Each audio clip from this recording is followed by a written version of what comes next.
Not much is known about the early life of Jack Krauser other than the fact that he was born in the United States. Presumably in the mid to late 60s, it can be assumed he joined the military in his late teens or early 20s, where he would go on to have a successful military career, achieving the rank of major sometime before 1998. During late 1998, Jack would be put in charge of training another unit of soldiers.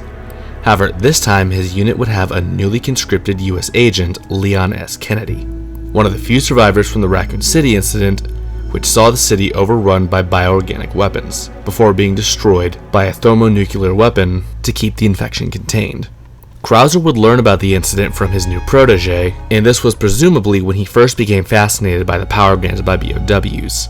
However, a few years later, in 2002, he would face the threat they posed head-on, as he and Leon, along with the rest of their unit, would be sent in to contain a bioterrorist attack from the drug kingpin Javier Hidalgo. Despite their unit being deployed, only Leon and Krauser himself would survive, with the Major receiving an arm injury that would force him into early retirement. However, the helplessness he was forced to feel after the events and the resentment he held for the government over his men being sacrificed would lead him to seek out the power of the bioorganic weapons for himself, eventually somehow tracking down Osmond Sadler, a cult leader using agent parasites known as plagas to control his followers. And in return for a sample repairing the damage to his body, Krauser would faithfully serve Sadler, even planning and carrying out a kidnapping of the president's daughter in order to carry out their plan. After this, upon returning to the cult headquarters, Krauser would meet Leon once again when he was sent to rescue the president's daughter. Finding his former protege with a scientist who had betrayed the cult,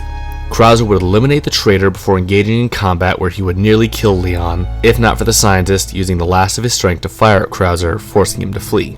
Falling back, Jack would take the infected Ashley into a secure island base where he would prepare for his final encounter with Leon, where they would fight to the death. Where this time, despite throwing out all his tricks and even allowing the parasite within him to transform himself, Krauser would be defeated, admitting defeat and allowing Leon to finish him off with his own blade, showing a brief moment of pride as he was surpassed by his student, both as a combatant and a man, recognizing Leon's will as greater than his own.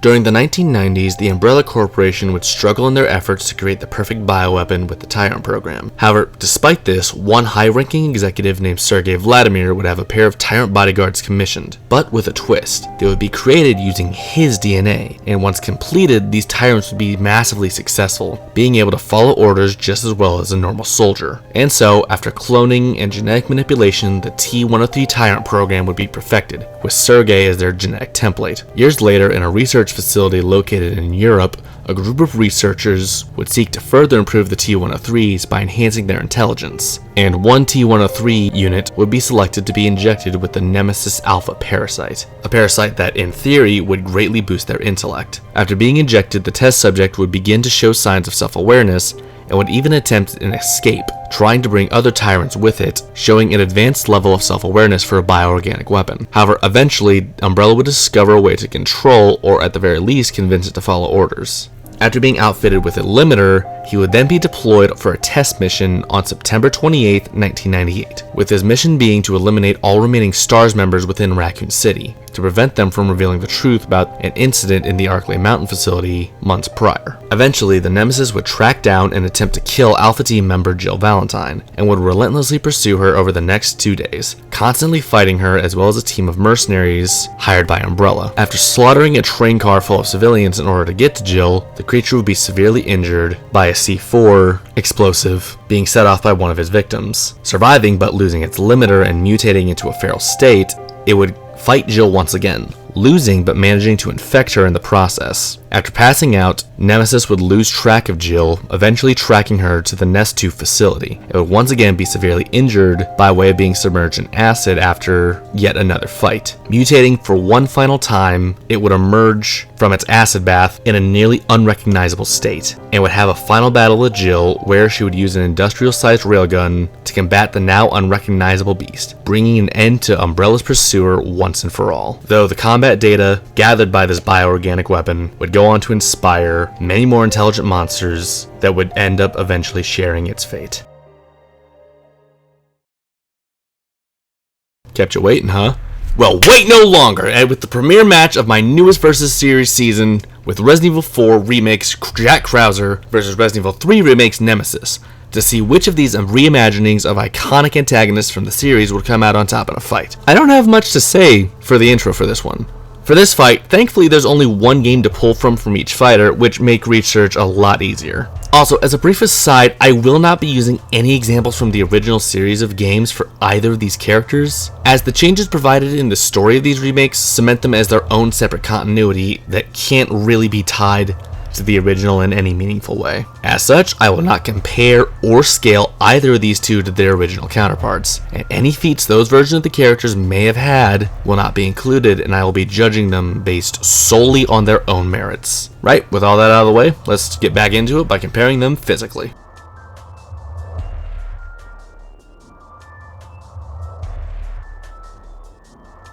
Assuming Krauser joined the US military at the earliest possible opportunity at 18 and became a major right before meeting Leon in late 1998 or early 1999, this would make Krauser around 35 years old at his youngest during the events of Resident Evil 4 Remake. At the time of his death, Jack Krauser was a human male standing at roughly 6 feet 3 inches tall and likely weighing around 200 pounds, or 1.9 meters tall and 90 kilograms with a muscular build, who was infected with the Las Plagas parasite. However, unlike his original counterpart, it's hard to gauge just how strong Krauser has become because of this. While the Plagas enhances its host physically, when Krauser was infected, he would have been in a physically weakened state thanks to the injuries sustained in Operation Javier. But at the same time, it can be reasonably assumed, thanks by comparing his character to others like Chris Redfield, that Krauser was aiming to reach the peak of his physical capabilities. But that would be strange considering Leon never seems to notice or acknowledge Krauser being substantially stronger than he was when they last met. So it's for these reasons that I don't think Jack was as enhanced as someone like Albert Wesker was in his base state, with the parasite only bringing him back to what his body was already capable of. Starting with strength, Jack was incredibly strong. He could throw his combat knife hard enough to effortlessly kill people from long distances, including damaging someone through a ballistic vest, could send a grown man flying with his strongest blows, was capable of easily killing humans and enhanced BOWs capable of tanking shotgun shells with his physical strikes alone, was able to physically contend with and overpower Leon, with Leon being strong enough to kick down a stone wall and go toe-to-toe with the creatures like the Verdugo and Garradors physically, and was capable of damaging him and throwing him around despite at a much earlier point in his life withstanding blows from the T-103 Tyrant and several forms of G. Birkin. In his mutated form, he only got stronger, being so strong that he could block point-blank shotgun shells without even flinching, could pop Leon's head like a grape if he managed to get it in his grasp, could launch himself hard enough to crack wood under him and shred through multiple BOWs with a single blow of his blade, and with a single powerful strike collapse a stone floor under both him and Leon. Krauser wasn't just some powerful brute, however, as despite his size, he was incredibly fast on his feet, being able to blitz BOWs, landing several hits before they could respond, clear a short distance faster than Leon could even react, in fact, effortlessly outpacing him as he went to draw his gun, using the same level of speed to quickly disengage from combat without getting injured, and was shown to be matching, if not surpassing Leon in direct combat speed, with Leon being able to deflect crossbow bolts after they'd been fired, both from a standard crossbow as well as a sort of makeshift wrist-mounted machine gun. And while not clear as we don't see it happen, it's very likely that he dodged a shot from Louis here, and in case you weren't convinced, in gameplay it's a lot clearer, as Krauser can evade close-range gunfire.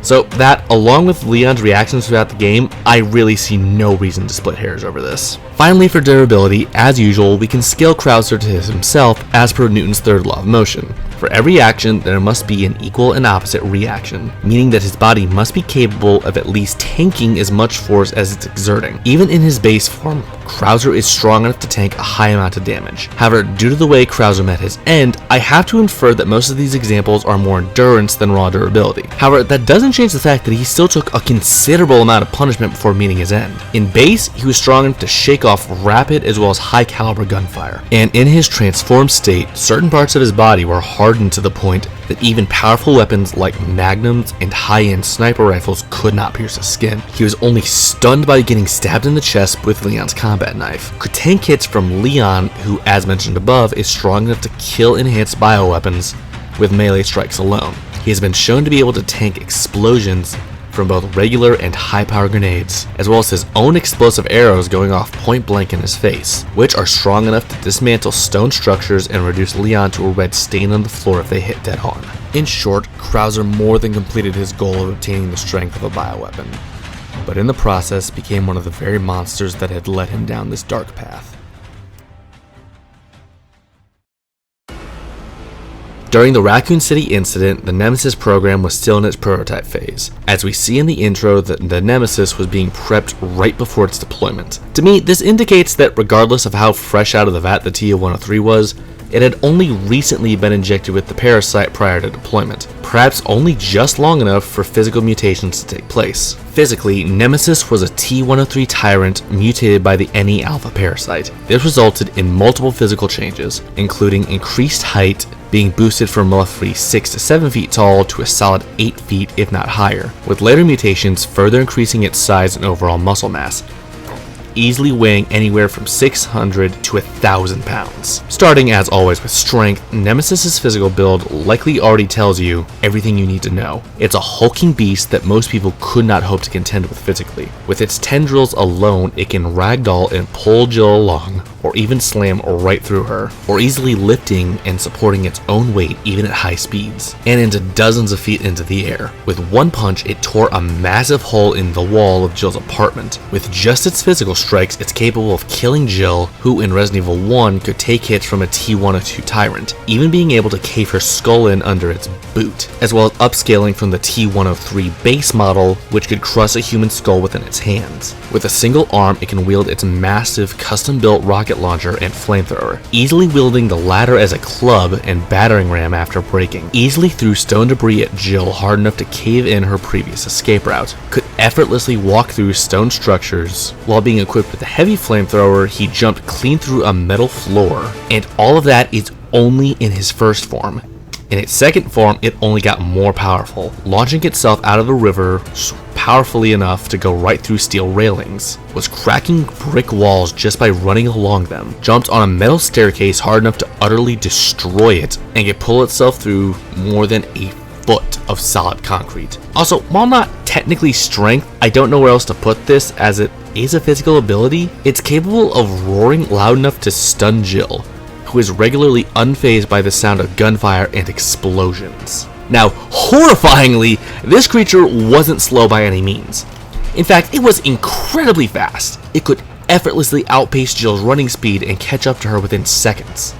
Using its tendrils, it could fling itself at high speeds, easily being quick enough to clear distances of over 100 feet, and getting ahead of Jill during a pursuit. And somehow its reaction speed is even more impressive, dodging a grenade fired from Jill's rotary grenade launcher at point blank range, as well as this feat effortlessly dodging and then going out of its way to catch the missile with its tentacle, seemingly just to show off. Now, while the circumstances around this feat is rather vague, it did manage to catch up to a train in motion, either by simply running after it or memorizing the route and getting to a position where it could hop on before the train itself reached the destination. In its second phase, you would think the creature only grew more agile. However, judging by how easily Jill managed to evade it compared to its first stage, I'd say that it actually received a noticeable speed debuff due to its larger mass. And it's not like Nemesis had a hard time getting to her before, despite already being significantly larger. However, it is still very fast, being able to run both vertically and horizontally along walls at its top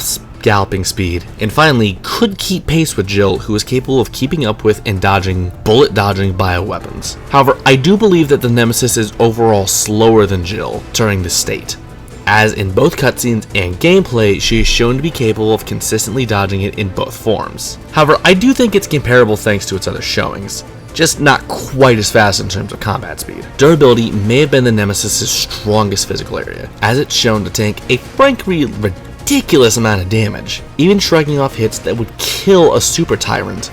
He was fully unfazed by small arms fire, though it should be noted that the protective fabric covering him could be destroyed with concentrated shots. Yet even though this area was covering his eye, he hardly reacted. He walked off getting hit by a car off of a parking structure and was knocked down several stories below, and was unfazed by the following explosion. In fact, Nemesis gets blown up quite a few times in the remake, taking the explosion on the roof After his boss fight with Jill, another explosion from a mine followed almost immediately by a fuel tank going off, and even getting hit point blank by a rocket that has been shown to be capable of one-shotting standard T-103 Tyrants. However, these repeated blasts did seem to eventually wear him down, as he was forced to mutate into his second form by one final C4 explosion at point-blank range. In his second stage, much like with Speed, I actually believe he was less durable overall, both due to the damage he had taken over time beforehand and how much more easily he seems to be affected, but he was still a tank, surviving multiple grenade rounds in a row, losing its arm, and remain conscious for several seconds after the fact, and once again tank several explosions. However, after all that damage inflicted, it was heavily injured by an industrial crane, possibly even being temporarily paralyzed, as we later see its regeneration was strong enough to withstand the acid, but it was unable to move, proving that with enough punishment, even this monster can be brought down.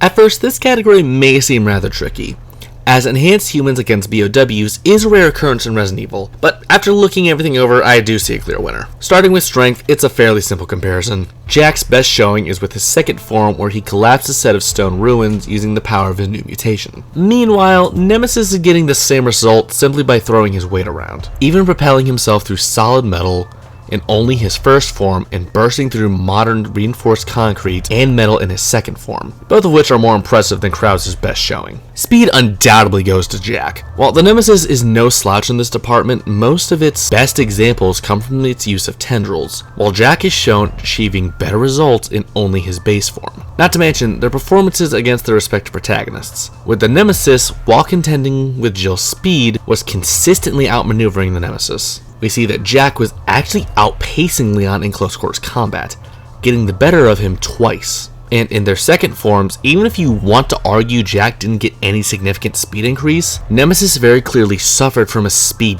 debuff, which would turn a manageable disadvantage into a wide gap that the Nemesis would struggle to keep up with. Durability also isn't much of a contest. While Krauser's showings are respectable, he's simply not bringing the same level of survivability to this engagement. Sure, he can shrug off gunfire and tank grenades, as well as explosive arrows at point blank, but just compare the 2 nights Nemesis had with Jill, getting blown up no less than 8 times, including with military-grade equipment proven to be able to take down BOWs of a similar caliber, back to back, only getting stunned each time, and it's clear to say that Krauser's just not keeping up. But Rain, what about Nemesis' third form? Fuck you, that's what. Sorry, but we all know Krauser just straight up can't kill this stage of the Nemesis mutation. There is no point putting it in the video. What's more is that this mutation was only obtainable through specific circumstances, those being when it was submerged in acid. A highly situational scenario which Krauser would not commonly have at his disposal to replicate. Ultimately, while I do think Krauser in his second form is a serious opponent and could match Nemesis' second form, including the comparisons base to base paints a much clearer picture, as Nemesis is clearly stronger and more durable, and only slightly falling behind in terms of speed. So, with everything taken into account, I give the physical edge to Nemesis.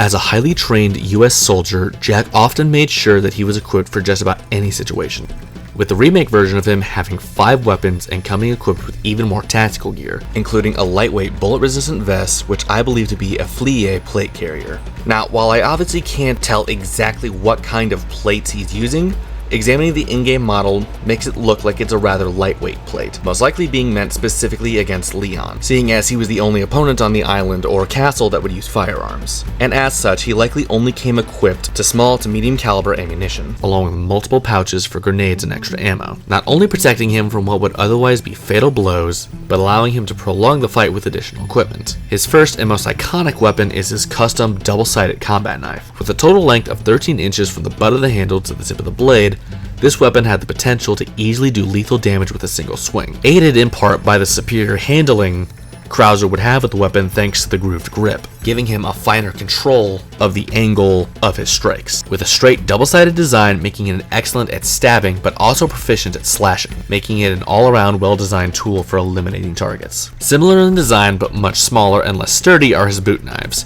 which he primarily used as a throwing weapon. These blades were roughly 6 inches in total length with a double-sided pointed design, similarly making them more effective piercing weapons, but capable of slashing even if the small size would make it less practical.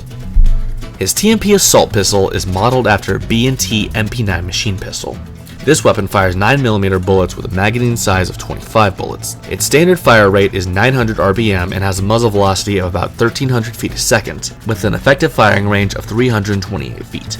He also has a small selection of standard as well as flashbang grenades that he can use to blind his opponent to make distance or go in for a quick kill. Finally, for long range situations, he uses a custom compact bow and arrow equipped with explosives capable of demolishing stone structures, as well as turning Leon into the consistency of chunky salsa, with modern bows having an effective range of around 90 and 180 feet, giving him an effective range from short to medium range engagements. Now, while not technically weapons in their own right, I did want to bring up Krauser's mutations here, rather than make them their own category, as there could be some interplay with gear and the mutations. Starting with his blade, Krauser's first mutation was a jagged growth of bone sprouting from his hand in the shape of a massive blade.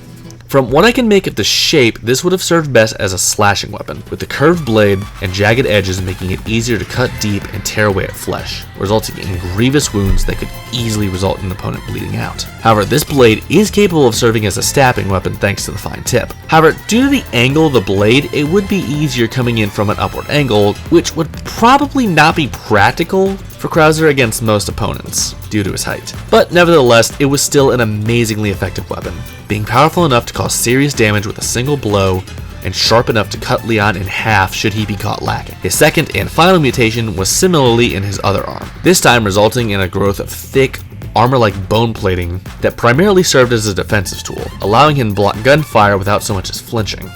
Additionally, he could also use it as a battering ram, punching or backhanding Leon with enough force to send him flying. And finally, using the massive size, he could grab a hold of a normal-sized person and squeeze hard enough to make their body burst under the pressure.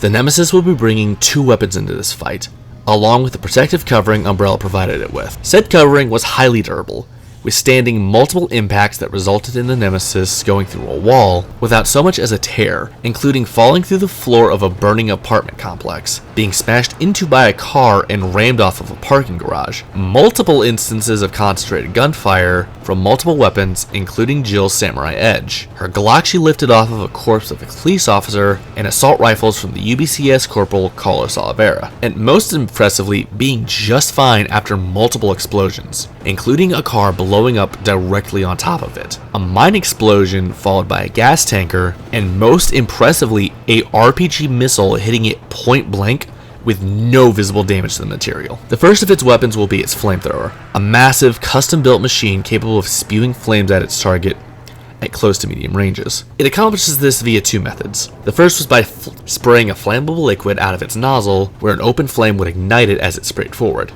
Or it could spray the liquid in short bursts, allowing for greater range with the weapon. However, this wasn't without its faults, as it required a fuel tank to function, which was vulnerable both to standard weaponry and explosives, which could easily cause it to explode, causing massive damage, especially if someone targeted the glaringly obvious weak point. However, this didn't render the weapon useless, as alternatively, due to the bulky design, Nemesis could use it as a makeshift club while still on fire, allowing it to deal out considerable damage. Finally, after the destruction and discarding of its flamethrower, it would be equipped with a custom laser-guided rocket launcher, the unique design allowing the creature to fire off multiple pre-loaded rockets. Unlike the original version, this rocket launcher seems to be a fully custom design, and as such, I don't have any specifications to go off of and will instead be using the average rocket launcher specifications with a range of 200 to 300 meters, or 650 to 1,000 feet. What the missiles themselves are capable of seems to be a bit lackluster, as both in-game and cutscenes, Jill is able to withstand direct hits as well as point-blank explosions, with its only real showing outside of this being dislodging a massive mascot display head, though this display was already said to be loose. However, the head was also sent flying, so I do think it's fair to say it was decently powerful. Just somehow non-lethal. What I can say for this weapon is that it is an incredibly durable design, being shown to be able to handle explosions on more than one occasion. The first being when Nemesis walked right into a claymore, and the second is Jill's kill animation, where it fires at point blank range, both with zero signs of damage to the weapon. And finally, similarly going over mutations, the Nemesis was also equipped with a series of tendrils, which I won't spend too much time on as I elaborated on their capabilities in the physical section, but I did want to bring them up here, but as both a tool for offensive maneuvers as well as maneuverability. First match back, and we're already back to the quality versus quantity arguments. You know, I'm just going to embrace it. To start off with weapons that I think will play little to no effect in the fight, Krauser's TMP pistol and flashbang grenades will have a minimal effect on this engagement. Firstly, Nemesis's coat can withstand explosions and high caliber gunfire without wear and tear. There's just no way Krauser's bringing the firepower needed to put a dent in that suit. Secondly, as disappointing as it may sound, Nemesis's rocket launcher is simply too ineffective to play a significant role, outside of a plot contrivance. These missiles were so slow that Jill could dodge them after they'd been fired, and packed such little punch that she could survive direct hits. An enhanced human like Krauser could probably just shoot them out of the sky, or use his shield hand to tank the shots. Similarly, Krauser's flashbangs are something that might work once. After that, the Nemesis will just use his enhanced mobility given by the tendrils to evade them, and the standard grenades will be an annoyance at best. As we've seen, his suit can survive more powerful blasts without difficulty. Finally, Krauser's boot knives likely won't be of any use in the first phase, and in the second phase would be completely useless. The only way I see them being any significant role would be if they were thrown into Nemesis's eye, which, even ignoring how small of a target that is, it's still very unlikely Nemesis wouldn't just sidestep or even raise his hands to block it. Now, getting into the equipment that would actually be effective, I think that Krauser's knife wouldn't have that hard a time going through Nemesis's armor. Now, while I could bore you with the specifics, that's actually irrelevant. While bullet and knife-proof vests are not mutually exclusive, logistically speaking, there's no reason Umbrella would outfit Nemesis in knife-proof material, as close-quarters engagements would be suicide against this BOW for most opponents. Now, bear with me here, because I'm fully aware of how stupid this sounds, but Krauser's explosive arrows are probably also going to be packing more of a punch than Nemesis's rockets. Now, yes, while we have one example of it tossing a structure into the air, we don't know the materials used, and it was light enough that in-universe people were concerned that a stiff breeze could knock it over. And its other example is exploding right next to Jill with minimal damage and leaving her able to survive. Leon, on the other hand, can be blown apart by just one of Krauser's arrows. Nemesis's flamethrower is a double-edged sword here, but I'm leaning on it being more of a hindrance at first. While true that Krauser doesn't have much of an answer to being blasted with fire, that's assuming that it manages to get close enough to burn Krauser at all, as the Major has more than enough weapons to rain down hell on its weak point. In fact, this is the one area where I believe his TMP will be of use. However, once it explodes and is used as a battering ram, it would be far more effective thanks to its large size, and the speed Nemesis is able to wield it effectively. And it would be an overall better melee weapon than Krauser's knife, simply due to the massive size difference. Comparing their powers, I feel that the shield hand and tendrils even each other out. Both are capable of attacking, and the added defense and mobility options, respectively, don't have that big of an edge. However, that leaves Nemesis with no answer to the blade in either form. And with how powerful this weapon is, it would easily be capable of causing serious damage to both forms of the Nemesis. So with everything considered, I grant Krauser the edge with weapons and equipment, as well as mutations.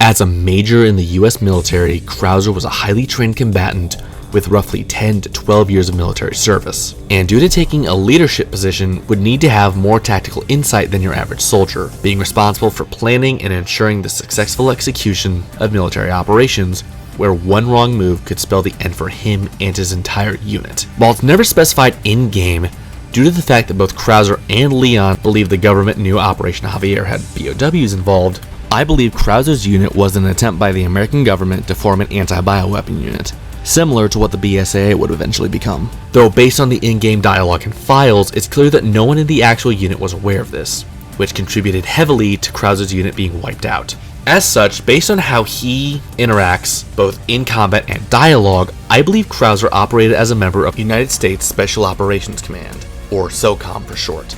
As a member of SOCOM, Jack would have been trained to have a highly flexible approach to combat, operating in a small team carrying out a wide variety of missions that were as straightforward as a direct assault on an enemy position or a more stealth-based operation like reconnaissance, as well as general counterterrorism tactics in just about any environment, allowing him to both utilize and counter guerrilla warfare tactics, making this version a dangerously well-rounded soldier capable of fighting in both conventional and unconventional scenarios, which once again lines up with the competitive approach he takes in game. Krauser's primary strategy was to engage in stealth-based hit-and-run tactics, with direct confrontation being last resort, for when his initial assault fails to eliminate his opponents. This is best shown in his fights with Leon, first being shown when he stealthily kills Luis with his blade from a distance in order to make sure his and Leon's fight would be a one-on-one, and later where he took the time to prepare a battlefield in order to try and force Leon to fight defensively. Additionally, while one might use his proficiency with close quarters combat as a counterpoint to this, I heavily disagree. Having a backup strategy that you excel at in no way invalidates your primary approach. This strategy is also consistent, backed up by his in-fight dialogue with Leon, who very openly agrees with this statement. I'm no stranger to covert tactics, remember? How can I forget? Shit. In fact, speaking of Leon, the game makes it very clear, both with context and dialogue, that Krauser and Leon, while not friends, had a great deal of respect for each other when they served together. And this likely heavily affects how Krauser is approaching combat in his boss fight, as the battle with Leon is an undeniably personal one. His secondary strategy was to use his impressive speed and strength to dominate an opponent physically with close quarters combat, something he used with great effect against Leon in their fights. In fact, just like the original timeline, I'd even go as far as to say that Krauser is the superior close quarters fighter between them. As an opponent, Krauser believed that the best defense was an overwhelming offense. And with this strategy in mind, along with the melee moves on display in his fights, I believe employ a mixture of Krav Maga, Taekwondo, and a mixture of Judo and Brazilian Jiu-Jitsu. Starting with Krav Maga, as I believe it would be his main offensive style in close quarters combat, as well as the basis he would implement his other combat styles. The main element he would implement would be its implementation of knife-based combat. Krav Maga taught users to fight as fast as possible, teaching the users to employ a simultaneously attack and defensive approach, implementing the use of knives which Krauser specialized in, teaching users to preemptively attack while defending the most vital and vulnerable parts of the body. Next up is Taekwondo, a mostly kick-based martial art used for high power as well as precision strikes to vital areas. Unlike Leon, who specialized in this style, making it his primary close quarters combat style, Krauser mostly used it in tandem with Krav Maga, taking advantage of openings where he may not have an opportunity to land a killing blow, but where there would be one that would allow him to injure or disarm an opponent. Finally, for Judo and Brazilian Jiu-Jitsu, I'll be lumping them together as he largely uses them for the same purpose, that being to control and bind his opponent's movements before delivering a fatal blow. Both forms of combat taught practitioners how to effectively fight while on the ground, throwing an opponent to the ground and immobilizing them, typically in a pin or hold that would force an opponent to submit. However, Krauser would rather use these holds to deliver a fast but fatal strike to his blade to instantly end an engagement. As a prototype bioorganic weapon, the Raccoon City incident was the first time any Nemesis model had seen real combat outside of a controlled scenario. While it's unlikely any official training was given to this creature, going off of supplemental material and the fact that the mind-altering virus are not only a reality, but is what directly caused the creation of Nemesis in the first place, it is not only possible, but in my opinion, very likely that the Nemesis was programmed with basic close quarters combat knowledge and tactics, and knew how to effectively use its body in a combat scenario. Also, to go over a similarity between the original and remake version, I do believe that this version, just like the original, is sapient to an extent. I believe this because of a few in-game moments where it displays more complex actions that a creature simply acting on instinct could, like in its first encounter with Jill, where after being shot in the eye, it reacted with anger, throwing her to the ground before attempting to stomp on and crush her with far more urgency and force than it had before, almost taking its time to savor the kill beforehand. There are also several moments of it just straight up toying with Jill, such as the many instances of it menacingly stomping her way despite being more than capable of running her down, or watching her through a glass window he could easily break through. While its combat strategy wasn't complex by human standards, the Nemesis did show a decent understanding of its environment as well as how to use it to its advantage. 5 examples spring to mind. The first being in Jill's apartment complex, where the creature used a massive weight to smash through the floor in an attempt to cut Jill off from her escape, doing the same thing shortly after and using the rubble created to try and crush her. Later in the first boss encounter, it forced Jill into a building before thoroughly setting the construction ablaze, accomplishing 2 things. The first being that it forced her onto the roof where she had nowhere left to run or hide, but also most likely in an attempt to ensure that even if it failed to kill her, she would perish in the fall or fire once the building collapsed. Shortly after, it shot down a display in an attempt to crush Jill, as well as cut her off from her current path, and even in its more animalistic second form, it was able to use basic understanding of its environment, using the arena, like areas they fought in, to get into a full sprint to avoid Jill's gunfire, and climb a higher elevation to be able to pounce and crush her, even using massive generators as hiding points in their final battle. All this to me shows that while not a strategic genius, the creature could reliably shake up the combative field in ways it believed would benefit itself. While I don't believe there's any one-to-one combat style that can be matched with how it engages in close combat, I think it could best be described as a mixture between a rushdown fighter, a slugger boxer, and a grappler. As in direct combat, Nemesis was almost completely straightforward in its approach,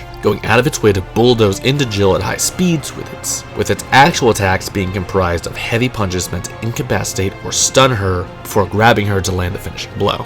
In its second form, there's even less to go on, as its combat style has been reduced to that of a feral animal, primarily trying to run Jill down or pull her in with its tentacle arm and rip her apart, employing even more straightforward tactics than before, overall making this mutation a straight-up downgrade in terms of combat abilities.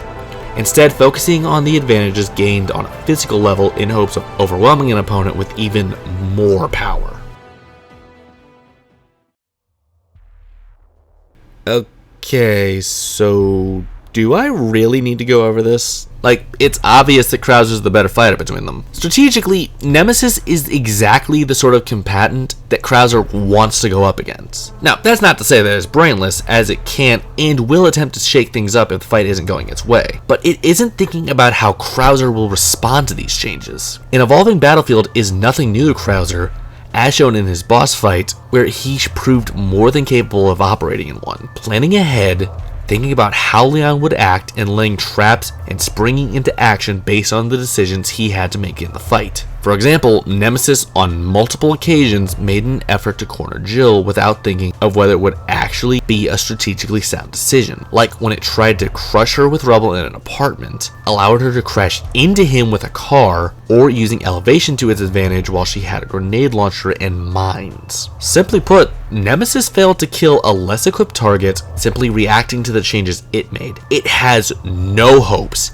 of outsmarting someone who's going to actively predict its movements and make their own. When it comes down to skill, Nemesis had zero chance of matching Krauser. Well, yes, elements like Krauser's judo and jiu-jitsu would be less effective thanks to its massive size. That's just one aspect of his fighting style. The powerful taekwondo tics and his blade work and aggression of Krav Maga would still play into his favor against the comparatively simple Nemesis, especially in his second phase, where Krauser is stronger and uses the techniques of his blade training to effectively use his mutation to deadly effect. There's no question, Krauser takes the edge for combat skills and tactics.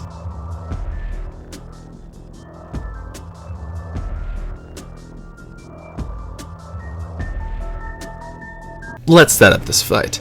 Let's say that Luis had a deactivated Nemesis unit to help compare Las Plagas mutations to, and that after leaving to go meet up with Ada, he activated it and had it seek out and kill anyone infected with Las Plagas as a diversion, while he escaped and Krauser was sent in to deal with the rampaging bioweapon. Without warning, Nemesis burst through the stone wall, paying no attention to the rubble hitting its shoulders as it grabbed the brute by its head, lifting the boar-masked man off his feet before it closed its fist, resulting in a spray of blood and viscera as the gore oozed out between the cracks in its fingers like wet clay. The rest of the Granados moved in, the weapons draw as they prepared to try and swarm the tyrant, which threw the mangled corpse at their feet as its own little form of a taunt. However, suddenly the swarm of parasite-controlled bodies stopped, looking behind them as a new figure walked up, from behind. Like the rest of his subordinates, he was unfazed by the massive creature before them, but unlike the mangless ganados that snarled at Umbrella's magnum opus like a pack of wolves, Krauser looked at the creature with excitement. He had never thought he'd actually get the chance to test his new strength against a true bioweapon, and he had no intention of letting this chance go to waste. Fall back and fortify the perimeter.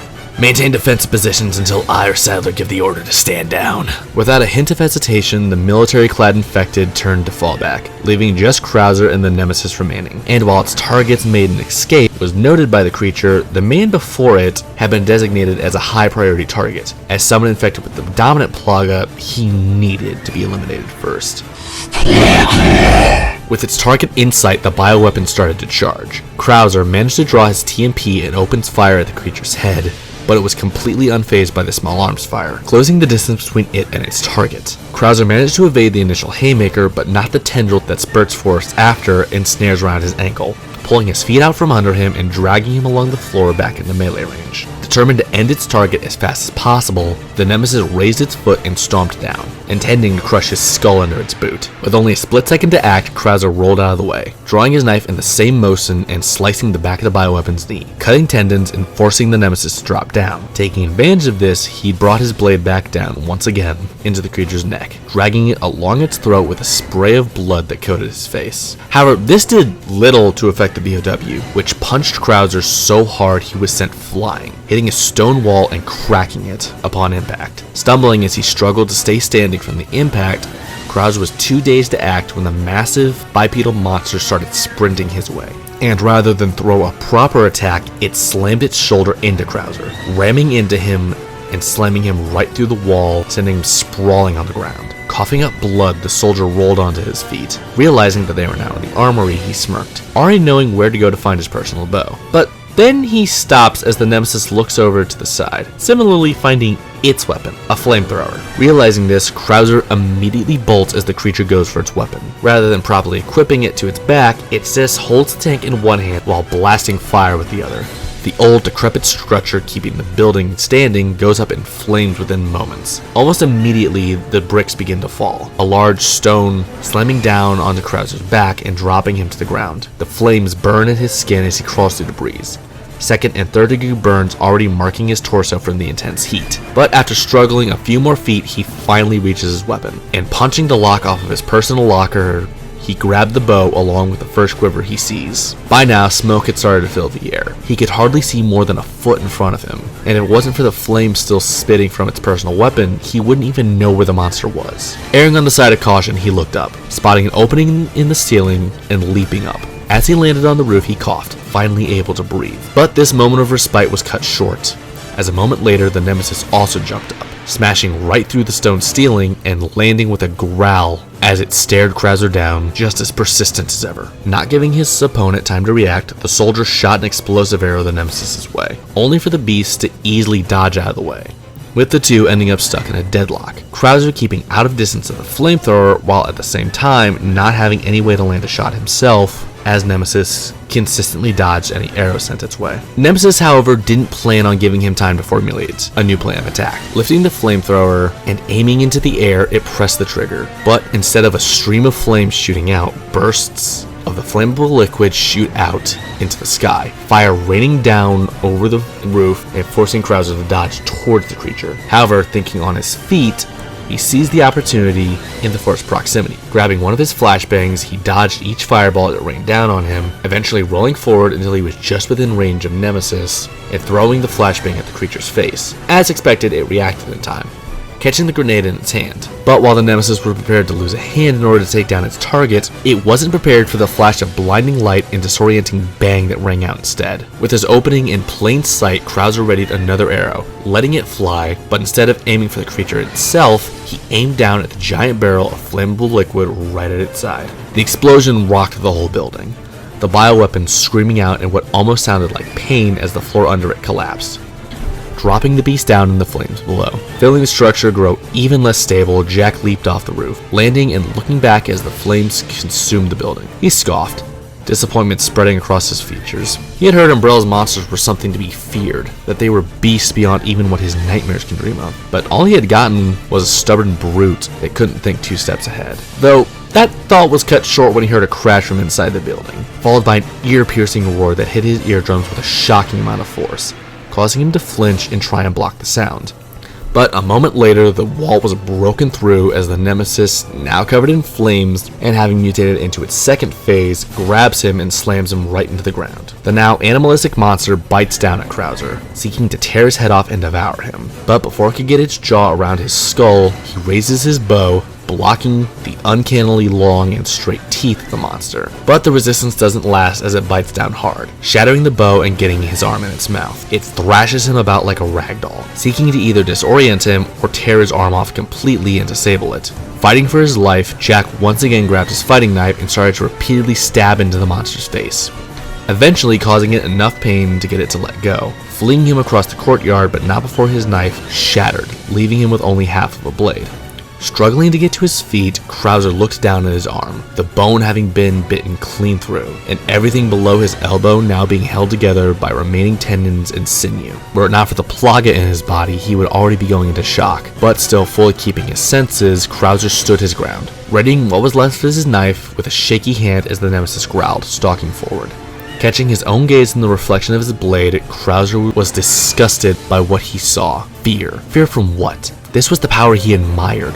The power he had coveted for himself. The power he had taken when everyone else turned their back on him and threw him away like another broken tool. He had nothing to fear from what he was seeing. He embraced it. Dropping his knife, Krauser felt something stir from within him.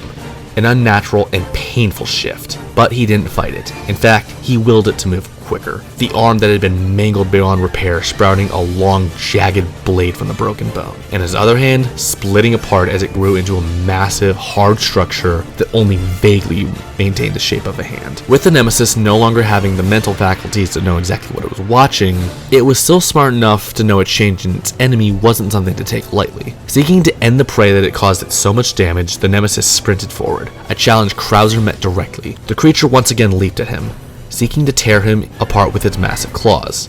But Krauser was faster, sidestepping the attack and with his massive hand punching the Nemesis hard, being able to disorient it with just one blow. But he didn't let up there. With a powerful swing of his new blade, he managed to cut open the creature's gut, blood and entrails, along with a glowing, writhing parasite spilling from the wound. But he soon found that the creature's pain tolerance was just as strong as ever, as rather than recoil, it struck once again, its massive claws slashing into his sternum and ripping off a pair of his ribs, exposing a lung. Both altered fighters kept going, their parasite-driven bodies able to withstand the massive trauma they were going through. The Nemesis proved to be just as ravenous as ever, going for a second swing of its claw, intending to rip Krauser's head off, but Krauser easily blocked the blow with his shield arm, and taking the opportunity to pull Nemesis forward, he grabbed it, yanked it hard, taking off balance and spinning around, then bringing his blade arm down and cutting the creature's arm off just below the elbow, just like it had done to him. The loss of a limb finally seemed to strike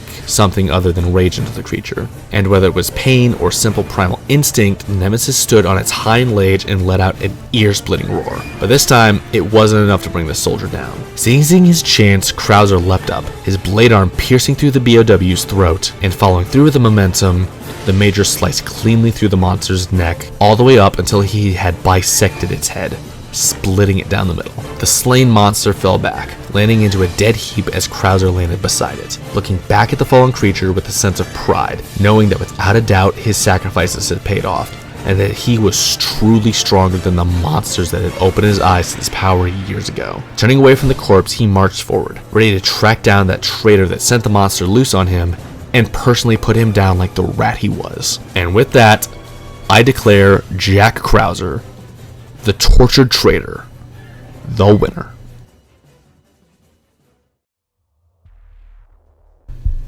And there you have it. The first match of season 4.5?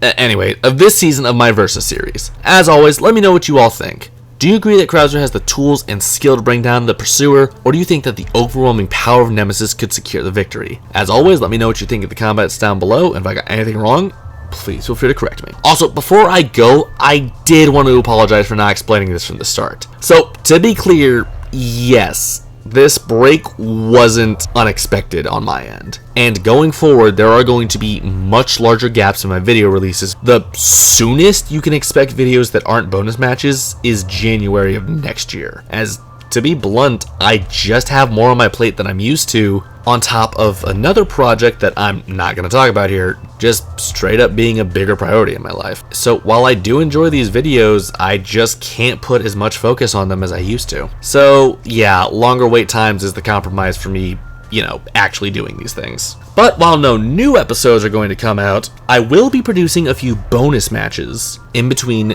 now and the beginning of next year in order to help alleviate the wait. So stay tuned for that with a preview right now.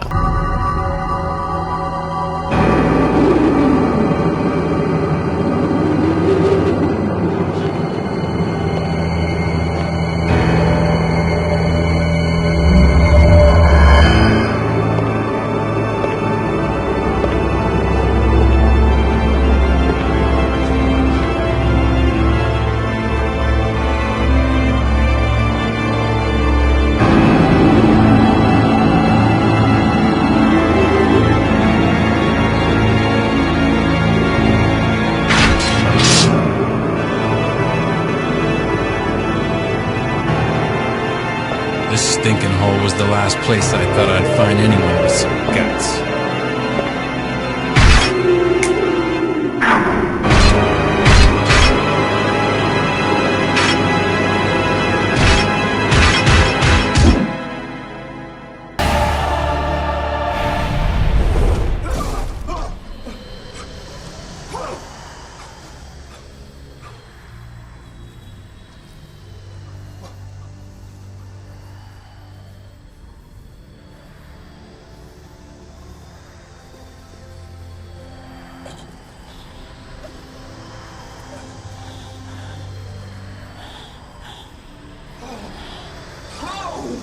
Not even I could succeed in restoring it! From that day forward, my heart changed. One second. Power. Give me more. Power. What? And if I become a demon, so be it. I'll endure the exile. Anything to protect him. I will break the chain, tear through the flesh, the lies and the pain. No one stands in my way. I'll douse the flames in crimson rain, and all will fall when my path becomes clear. Your world will be consumed by fear. Consumed by fear. Consumed by fear. All that I hold dear is gone from my sight. I will break the chain.